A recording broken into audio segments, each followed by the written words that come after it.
সাবুদানা দিয়ে যে এত মজার একটা দই হবে, এটা যদি না বানান তাহলে বিশ্বাসই করতে পারবেন না। আসসালামু আলাইকুম সবাইকে। আর এই সাবুদানার দই খেলে আপনার অন্য দই আর খেতেই মন চাইবে না। আমি যখন বাসায় বানালাম তো বাসায় সবাই খেয়ে এত এত প্রশংসা করলো, বলল যে এখন থেকে এভাবে যেন দই বানিয়ে দেয় বাসায়। আর এই সাবুদানার দই বানানোর জন্য এখানে হাফ কাপ সাবুদানা নিয়েছি। এটাকে 2 থেকে 3 বার ভালো করে ধুয়ে নিতে হবে। তারপর হচ্ছে এখানে যে গরম পানিতে এখানে আমি আর কি সিদ্ধ করে নেব। এখানে 2 থেকে 3 মিনিটের মতো আমি সাবুদানাগুলো সিদ্ধ করে নিয়েছি। এখানে কিন্তু এত সিদ্ধ করা যাবে না, কারণ হচ্ছে এটা পরে আবারও রান্না করব। আর এখানে হচ্ছে জাল করা দুধ দিয়ে দিলাম হাফ লিটারের মতো, তারপর হাফ কাপের মতো গুঁড়া দুধ মেশালাম। আর এটা চাইলে পুরাটাই গুঁড়া দুধ দিয়ে করতে পারেন। আর এই যে সিদ্ধ করা সাবুদানাগুলো এটার মধ্যে দিয়ে দিব।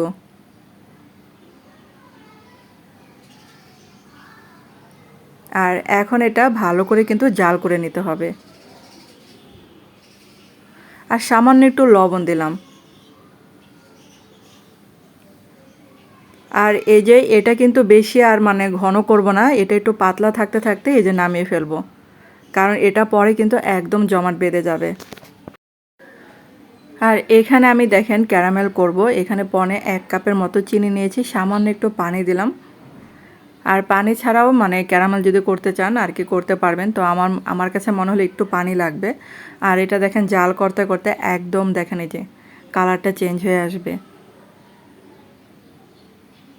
আর এই কালারটা কিন্তু দইয়ের মধ্যে দিতে হয়, তাহলে কালারটা অনেক সুন্দর আসে। আর এখন এই যে আমি যে জাল করা সাবুদানাগুলো এটার মধ্যে দিয়ে দিব। আর এটা দেওয়াতে অনেক সুন্দর একটা কালার চলে আসবে, একদম এই যে বাজারে দইয়ের মতো। তারপর হচ্ছে এখানেও আমি আরেকটু জাল করে নেব, যেন চিনি শিরাটা ক্যারামেলটা পুরাটাই এই সাবুদানার সাথে মিশে যায়। এটা আস্তে আস্তে জালটা কমিয়ে দিয়ে তারপর হচ্ছে অনবরত নাড়তে হবে। আর আমার ভিডিও যদি আপনাদের কাছে ভালো লেগে থাকে তাহলে কিন্তু চ্যানেলটাকে সাবস্ক্রাইব করে আমার পাশে থাকতে পারেন। আর এই যে দেখেন কালারটা কিন্তু একদম মিশে গেছে। আর এখন কিন্তু এটা বন্ধ করে দিলাম। তারপর হচ্ছে এটা একটু ঠান্ডা করে নিয়েছি, কুসুম গরম ঠান্ডা আর কি।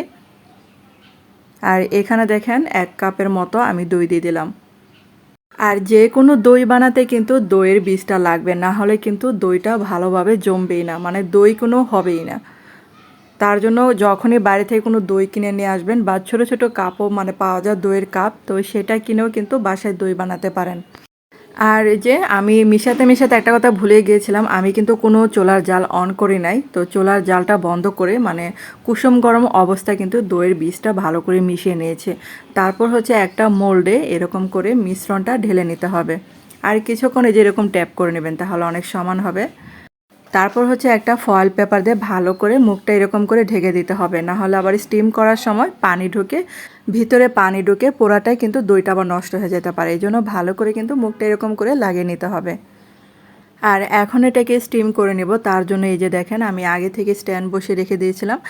আর এখন এটাকে 5 মিনিটের মতো স্টিম করে নেব। আর এই যে 5 মিনিট পর এখন এই যে এটাকে ঠান্ডা করে নিতে হবে।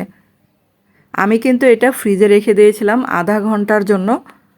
তারপর এই যে দেখেন এত সুন্দর যে এটা জমাট বেঁধেছে, একদম হচ্ছে দোকানের মতো দই হয়েছিল।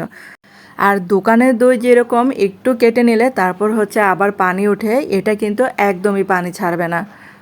আর এটা একবার মুখে দিলে মনে হবে যে আর একটু মুখে দে, এত মজার হয় এই সাবুদানার দইটা।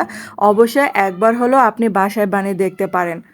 আর আমাকে কমেন্ট করে জানাবেন যে কেমন হয়েছে। আর বানানোও দেখতে পাচ্ছেন অনেক সহজ, খুব সহজে কিন্তু সাবুদানার এই দইটা বানাতে পারেন। অল্প একটু দই দিয়ে অনেকটুকু কিন্তু দই বানানো যায়।